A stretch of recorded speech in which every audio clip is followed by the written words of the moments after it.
Hello everyone, আজকে আমরা কথাবার্তা বলবো আমাদের সেকেন্ড লেকচার নিয়ে এন্ড আমরা বুয়েট 9-10 সালের একটা কোশ্চেন সলভ করব।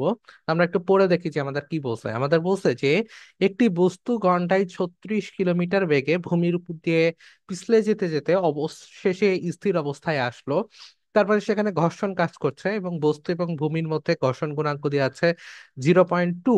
তাহলে আমাদের বস্তুটি স্থির অবস্থায় আসার পূর্বে অতিক্রান্ত দূরত্ব অর্থাৎ এস নির্ণয় করতে হবে। কোশ্চেনটা খুবই সহজ। আমরা একটু ফ্রি বডি ডায়াগ্রামের মতো আঁকিয়ে নিই। তাহলে আমরা ধরি এইটা হচ্ছে আমাদের সেই রাস্তা, এই রাস্তার উপর সেই বস্তুটা আছে এবং সেই বস্তুটার ওজন কাজ করতেছে নিচের দিকে অর্থাৎ আমাদের ডাব্লিউ। এবং তাহলে আমাদের ভূমি থেকে তার উপরে একটা প্রতিক্রিয়া বল এন বা নর্মাল ফোর্স কাজ করবে, যেটাকে আমরা আর দিয়েও প্রকাশ করতে পারি। আর বস্তুটা যেহেতু গতিশীল এই দিকে, তাহলে অবভিয়াসলি আমাদের যে ঘর্ষণ বল আছে সেই ঘর্ষণ বল আসলে কাজ করবে এই বরাবর, যেটাকে আমরা বলতে পারি আমাদের যেহেতু কাইনেটিক ঘর্ষণ, তাহলে এফ কে। ওকে, এখন আমরা দেখতেছি আমাদের যে নর্মাল ফোর্সটা ছিল সেই নর্মাল ফোর্সের মান কত হবে। আমাদের 10 গুণ আমাদের বস্তুর আসলে ভর দেওয়া নাই, তাহলে আমরা বস্তুর ভর ধরে নিই এম।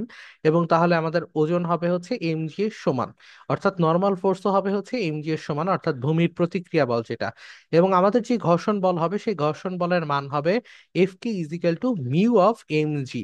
তাহলে এতটুকুর জন্য আমরা কি করতেছি, একটা মন্দন সৃষ্টি করতেছি, যেই মন্দনটা আসলে সেই গতির বিপরীতে কাজ করবে এবং গতির বিপরীতে কাজ করার জন্য বস্তুটা অবশেষে একটা স্থির অবস্থায় আসবে। তাহলে আমরা বলতে পারি যেহেতু একটা ঘর্ষণ বল আছে, তাহলে সেই ঘর্ষণ বলের জন্য একটা মন্দন থাকবে। তাহলে আমাদের সেই মন্দন আমরা লিখতে পারি, এই আমাদের মন্দন লিখতে পারি এই ইজিক্যাল টু কি হবে, এফ কে ভাগ এম অর্থাৎ বস্তুর ভর। তাহলে আমরা বলতে পারি আমাদের যেহেতু এফ কে এর মান আমরা পেয়ে গেছিলাম মিউ অফ এন জি, আর নিচে আমাদের ভাগ হচ্ছে এম, তাহলে আমাদের মান কত হবে, মিউ জি এর সমান। অর্থাৎ আমাদের যে মন্দনটা আমরা পাইলাম সেটা হচ্ছে কার সমান, মিউ জি এর সমান। তাহলে এখন আমাদের যে সূত্র সেটা তো আমরা খুবই সহজ, আমরা জানি S equal to U T plus half A T square. এই সূত্র দিয়ে আসলে আমাদের যেহেতু টি এর মান নাই সেটা করা যাবে না, তাহলে আমাদের যে সূত্র ইউজ করতে হবে V square equal to minus U square minus 2 S. কেন আমরা মাইনাস ইউজ করতেছি, কেননা এখানে মন্দন কাজ করতেছে। তাহলে আমাদের এই ইজিক্যালটা আমরা লিখতে পারি V square minus U square ভাগ 2 এস। সরি, এটা 2 এ হবে আর আমরা বের করব হচ্ছে এস। আচ্ছা, এখন আমাদের ভি স্কোয়ারের মান কত, ভি স্কোয়ারের মান হচ্ছে আমাদের 36 কিলোমিটার। তাহলে 36 কিলোমিটারটাকে যদি আমরা একটু 36 কিলোমিটার পার আওয়ার আছে, এটাকে যদি আমরা একটু মিটার পার সেকেন্ডে রূপান্তর করি, তাহলে আমরা কত, 36কে 3.6 দ্বারা ভাগ করব। তাহলে আমাদের আসে কত, 10 মিটার পার সেকেন্ড। তাহলে 10 মিটার পার যদি সেকেন্ড আসে, সেখানে আমরা ভ্যালু বসাই দিই, তাহলে 10 স্কোয়ার আমাদের ইউ স্কোয়ার হবে, এটা হচ্ছে ভি স্কোয়ার। তাহলে ভি স্কোয়ারের মান যেহেতু 0 সেটা আমাদের দরকার নাই, আর এখানে থাকবে 2 × 0.2 × 9.8। তাহলে এটার যদি আমরা মান বসাই, তাহলে আমরা দেখবো এস ইজিক্যাল টু আমাদের মান বের হচ্ছে কত, 25.51। এখন আমাদের এককটা বসবে কি, এককটা আমাদের বসবে হচ্ছে মিটার, যেহেতু আমরা এখানে ভি এর মানটা মিটার পার সেকেন্ডে বসাইছিলাম। তাহলে খুব সহজেই কিন্তু খুব দ্রুত আমরা এই ম্যাথটা সলভ করে ফেলতে পারতেছি। এরপর আমাদের যে নেক্সট ম্যাথটা আছে সেটা বলছে যে 20 কেজি, বুয়েট 9-10 সালেরই ম্যাথ। আমাদের বলছে যে 20 কেজি ওজনের একটা বস্তুর সাথে দুইটা রশি দিয়ে বেঁধে দেওয়া হয়েছে এবং রশিদ্বয় খাড়া রেখার সাথে সমান 45 ডিগ্রি করে কোণ উৎপন্ন করে, রশিদ্বয়ের টান কত হবে। জিনিসটা দেখতে কেমন, যখন কোন একটা বস্তুকে আমরা ঝুলায় নিয়ে যাই তখন একটা নির্দিষ্ট কোণ করে থাকে, তাই না? তাহলে আমরা ধরে নিই এটা হচ্ছে তার ভরকেন্দ্র, এবং ভরকেন্দ্র বরাবর তাকে এই যে দুই সাইডে দুইজন লোক এভাবে ঝুলিয়ে নিয়ে যাচ্ছে।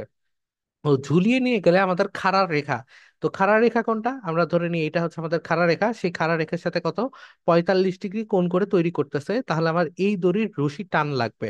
তাহলে এই দড়ির রশির টান কয় দিকে, দুই দিকে কাজ করবে, একটা হচ্ছে টি আর এই রশির টান এই দিক বরাবর টি। তাহলে আমাদের এই টি এর দুইটা উপাংশ আমরা পাবো, একটা কি, আমাদের টি সাইন 45 ডিগ্রি, আর একটা হচ্ছে টি কস 45 ডিগ্রি। এই ক্ষেত্রেও আমরা কি করব, দুইটা উপাংশ পাবো, একটা টি সাইন একটা টি কস। তাহলে আমরা একটু লিখে ফেলি, এটা হচ্ছে টি কস 45 ডিগ্রি, এটা হচ্ছে টি সাইন 45 ডিগ্রি।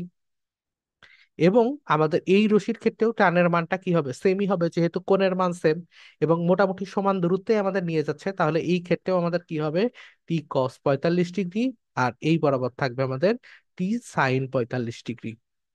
আর এই বরাবর আমাদের কাজ করবে কি, এম জি এর মান, অর্থাৎ 20 কেজি 20 × জি, তাই না? তাহলে এখন আমাদের দেখা যাচ্ছে এখানে যেহেতু কেজি বাট ওয়াটে দেওয়া, তার মানে আমাদের অবশ্যই অবশ্যই এখানে জি গুণ করার কোনো দরকার নাই, 20 রাখলেই হলো, কারণ আমাদের এককটাই আসছে কেজি বাট ওয়াটে, তাই না? তাহলে আমরা এখন কি করব, আমাদের যেহেতু উপর দিকে ওয়াই অক্ষ বরাবর বের করলেই হয়ে যাবে, তাহলে আমাদের 2t, যেহেতু একটা টি, এখানকার একটা টি সাইন 45 আর একটা এখানকার টি সাইন 45, তাহলে দুইটা যোগ করলে কত হবে, 2t sin 45 degree is equal two হচ্ছে আমাদের ওজনের সমান। তাহলে ওজন কত ছিল, 20 কেজি ওয়েট। তাহলে এখন আমরা কি করব, আমাদের টি ইজিক্যাল টু হচ্ছে 20/2 × sin 45। আচ্ছা, এটা ক্যালকুলেটর বাদেই তো সমাধান করা যায়। 2 আর 20 কাটাকাটি, এখানে হচ্ছে 10, sin 45 মানে 1/√2, তাহলে √2 উপরে চলে যাবে, তাহলে 10√2। তাহলে আমাদের অ্যান্সার হবে কত, 10√2, 10√2। তাহলে এই ছিল আজকে আমাদের লেকচার। যেহেতু আমার প্রচন্ড পরিমাণ গলা ব্যথা, আমি আজকে আর রেকর্ড করছি না। নেক্সট টাইম আবার কোনো নতুন ভিডিওতে নতুন এনার্জির সাথে আর কি দেখা সাক্ষাৎ হবে।